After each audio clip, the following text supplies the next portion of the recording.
Alright, we gotta do some tool testing here. Let's see, get the sun out of my way, it works better.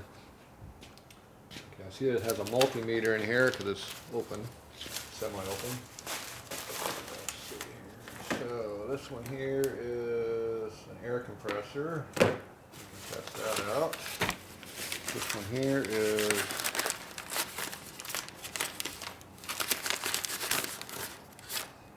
voltage tester. Test that out. This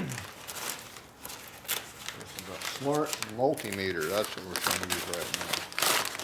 Oh, what else is in there? Something else in there. And another one of these little small voltage tester things. So, two different brands here, the same thing it looks like. Okay. We'll test these out later. Here I got you. So it's a KM201 voltage tester. KAIWEETS, whatever you call that. I'm a tester, I'm not a darn talker. Okay, it's a smart meter. I'm going to see what a smart meter does because we're not smart. Okay, that opened up. So we got ourselves a Harley Davidson over here, FXR. We were doing some electrical ignition work on it.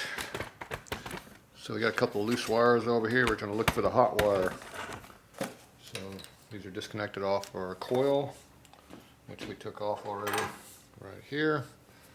So one side's hot, one side's cold. Let's see what side's hot. Alright, so let's see what we got here. We got ourselves a little small meter. It is small. Got a book here, user manual.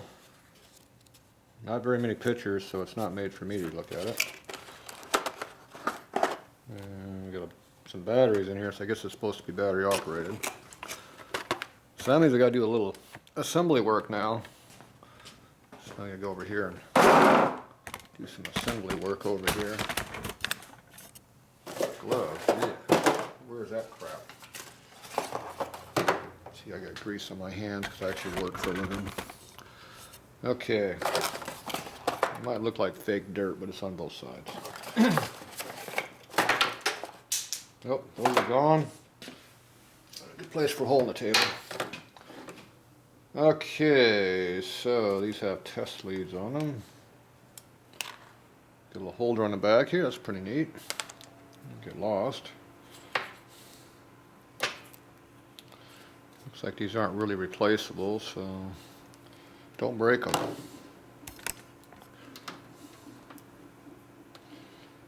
Get these things all tied up so you can't do any work with them. Okay, so untie these things like that. These are pretty fine tips, so they'll poke the piss out of you. But they're not very long, so they're hard for doing testing like that. It only works in little tips. So this is more like circuit board work, not for actually testing just loose wires laying around. Because when you go like this, it doesn't. You hold against plastic, it doesn't work. So I could probably go in there and cut these back a little bit, which I probably will do. Let's see here. Batteries go someplace. It says do not recycle, so I'm assuming the batteries are underneath that. Looks like it's held together with a little Phillips screw. Not very convenient. Luckily we have a micro screwdriver laying over in the drawer. Appears to be the correct one. Get over here and see better than me blocking it with my hand. Let's see, pull back a little bit so you can see better. Okay. Little screw, don't lose it. Oh, look at that. Where the batteries are located. Okay.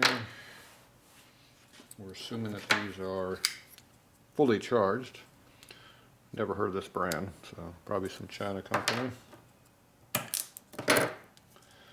Be my guess.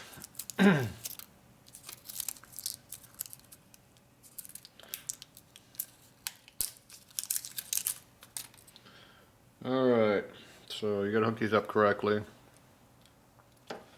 So the spring is usually negative, which is the butt side.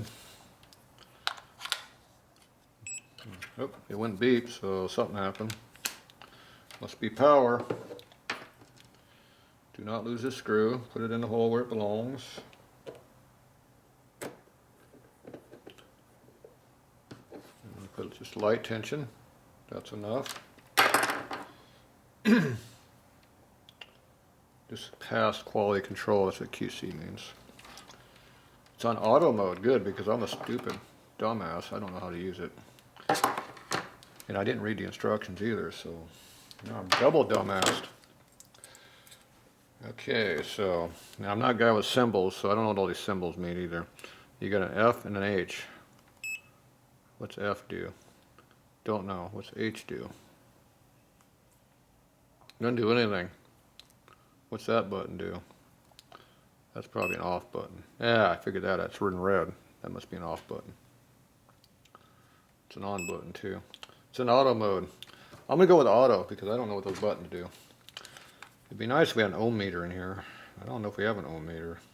I don't know what 2000 counts means. 300 volt, I know what that means. Cat 3, I don't know what that means. That's computer junk. And it's a good thing it's smart because I'm not. Alright, let's go test out this smart meter and see if it's actually smarter than me. Alright, so we're going to go over here to the bike again. First thing I'm going to do is go up to the battery, which is way up over here. And we're going to see if it means anything to us here. So I don't know if you can see it. Right down here, it says auto.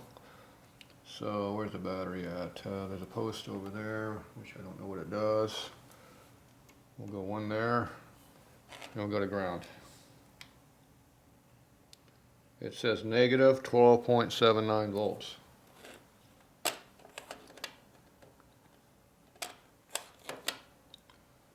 don't know if you can read that or not.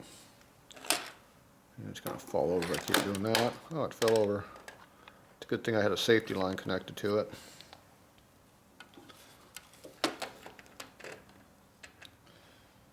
Okay. It's on auto mode.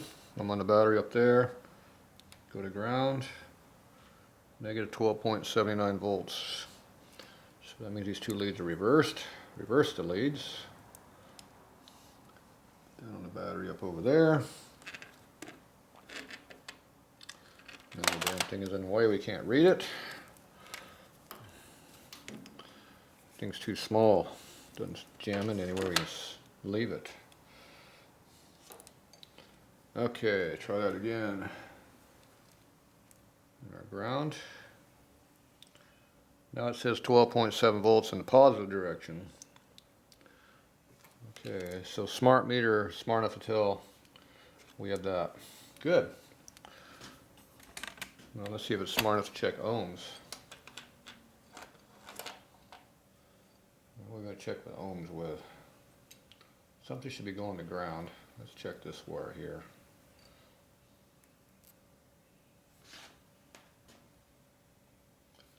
Oh, it has an ohm meter in it. There you go. I saw the ohm dial. You go like that, it's 4.92 ohm. So ohm is that little horseshoe looking thing. Good. Now we go check our coil right here and see what the ohms reading on it is. This should be 3 ohm. It does not like that. I don't know why.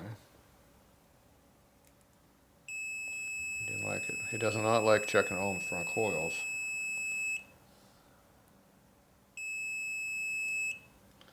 So some kind of a circuit test mode. Just let me know there's a circuit.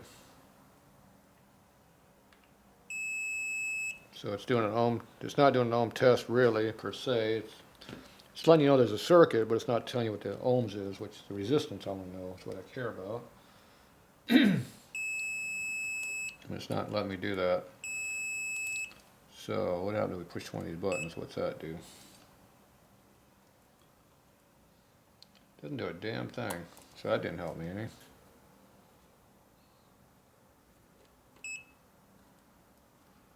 Move to something else, line 2, whatever that means. Doesn't help me any. PA, what's P mean? Don't know.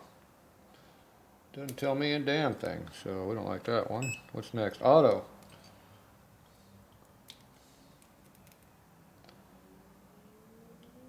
Ooh, that's better. We're getting a number now. That wasn't what I wanted. Back to 0. It's not giving me a number. I want a number. Okay, here's another coil. It's a 3 ohm coil. I know it's 3 ohms because it's brand new.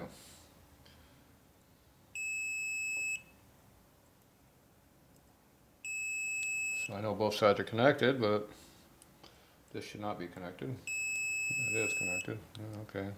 Too much for that one. Okay, what's ohm? Voltage ohm. NV. Let's go see what that does anything. I don't know what that does. Maybe some kind of a hold feature. Does not read ohms. So this is not an ohm meter that I can figure out how to use. I might actually have to read the instructions. I don't want to do that. I just want to hook it up and go. It's auto. It's supposed to be smart. It's supposed to know I'm looking for ohms.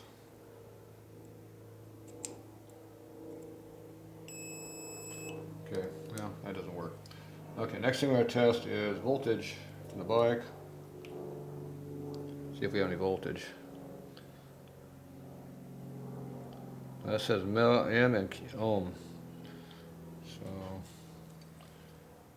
I'm going to turn the charger on. Ignition switch on, which is going to power things up. Let's see if we got power here.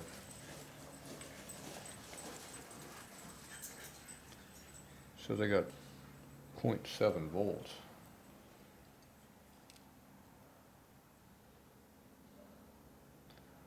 That's not very good power. See, now it's back on ohms. I'm trying to read voltage.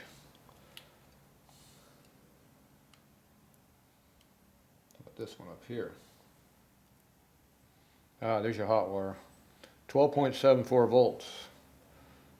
So 12.23 volts. It's a lot less than a battery. That's not good. 12.22 volts. Mainline it right to the battery. 12.5 volts now. So we have a voltage drop of 12.2. We got 0.3 ohm, 0.3 volt drop between the going through your ignition switches and on-off switch and kill switches. That's not good. It's pretty bad. Okay, this wire over here has resistance to it. So I'm guessing this one goes to our ignition module, and this one here goes to the power source. That's 12 volts. You hook these two together, it turns the ignition on. You're hot wiring it. So we figured that out. All right, so this seems to work pretty good for voltage testing. I'm gonna have to figure out how to make an ohms test. And these are too small to go in for an outlet test. So this test didn't work very good for ohms. So we don't know if your coil is good or not because this does not test ohms correctly. I got an ohms tester here. So you have to read that book over there and tell me how to test ohms. All right, there we go.